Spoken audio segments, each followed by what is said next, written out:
So my number 8 was Tim Duncan, who I'm assuming Yeah, not is even close on my list.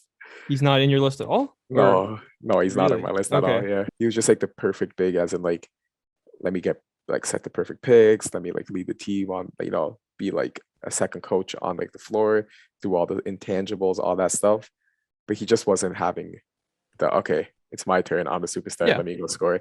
And you could tell that too in the one finals that they lost the year before they went again. We won against the Heat. The one finals they lost, we saw Tim Duncan turn around, go for a bank shot, and it was short.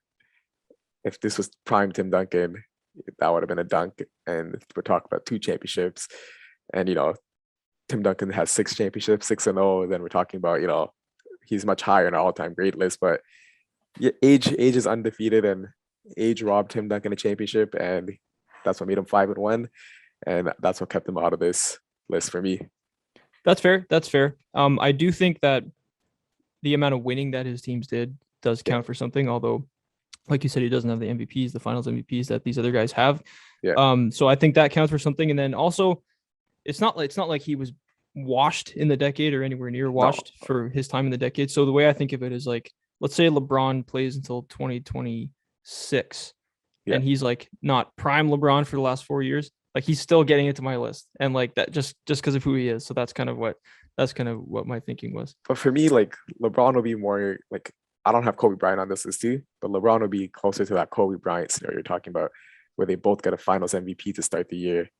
Kobe Yeah. in that 2010 year against the Celtics, Braun Mm-hmm. in the bubble year, and then they just kind of agefully grace. You know what I mean? Age And then gracefully. yeah, age gracefully, Yeah. but they're also scoring a lot of points and doing all Right, that right. stuff. Still, I think Kobe's a similar aspect to that. Whereas like Tim Duncan was like he took a step back for the team and that resulted in wins. And that's just hard to quantify in like these lists. That's the thing. The you're talking about impact, you're talking about Yeah. leadership and all that stuff. It's kind of not off the court, but it's not quantifiable. So it's Yeah. harder for an all time list or a decade list. But yeah, I see where you're Yeah. coming. Just And not he maybe was that top respect. three. He was top three in our all 2000s list.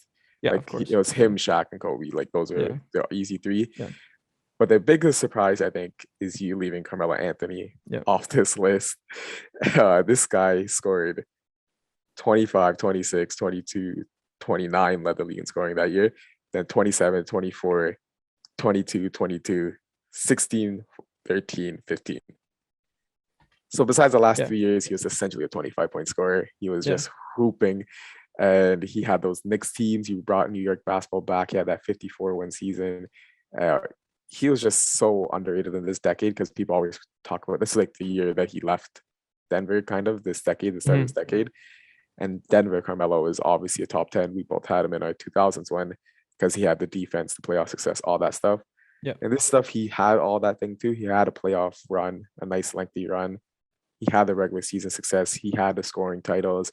He was the second most points, total points this decade, He or was second or third. he was fifth by Okay, my fifth. calculations, but still, like, yeah, Yeah, he's up there, right? So he was a top score, and that's with those last 3 years when he missed the right, right, league right, kicked him out in a yeah, year. So like right. he would have been True, third true. if he Yeah, was yeah, right. So yeah, he was hooping. Uh, I'm happy he's back in the league. I'm happy he's doing well again. One of the best catch and shooters. But Carmelo's he's a top 75 player, no doubt. He's an all-time great, and he at least has to be like your 11. I'm assuming, like right there for you, right on the yeah. He'd cusp, he'd be like right on the first cut. See, I think you can kind of see where I went with my list as opposed to yours. winning. I have Tim Duncan in there, and you Yeah, have Carmelo Anthony. He yeah. averaged, like you said, he averaged the fifth most points for the decade. But if you count like the The years first played. 6 to 7 or whatever of the decade, he's Yeah, probably second or third. Um, yeah, but I guess like the high point of that decade for him was going 54 and 28 with that one 29 points. Knicks season Yeah, and averaging 29, and that's like the main accomplishment, like at least winning in team wise of the decade for him. So for yeah. me, I kind of lean more towards like impact and winning and so on. But But I mean, yeah, at, you have to give him his respect. Like he would be like right out of yeah, the top 10 for me. but at the end of the day, you also remember like his best player throughout the whole decade That was with that's fair. injured and That's fair. retired early in Amari Yeah. Stoudemire, Yeah. whereas he got a young Kawhi, Tony Parker, and Manu Ginobili. You know what I mean? Like That's give fair. those tools and Yeah. Greg Popovich to anyone else. it's always gonna weigh down Tim Duncan. It's kind of always gonna be like a Tim Duncan to have throughout his fan base, throughout everything, because those players as good without Tim Duncan?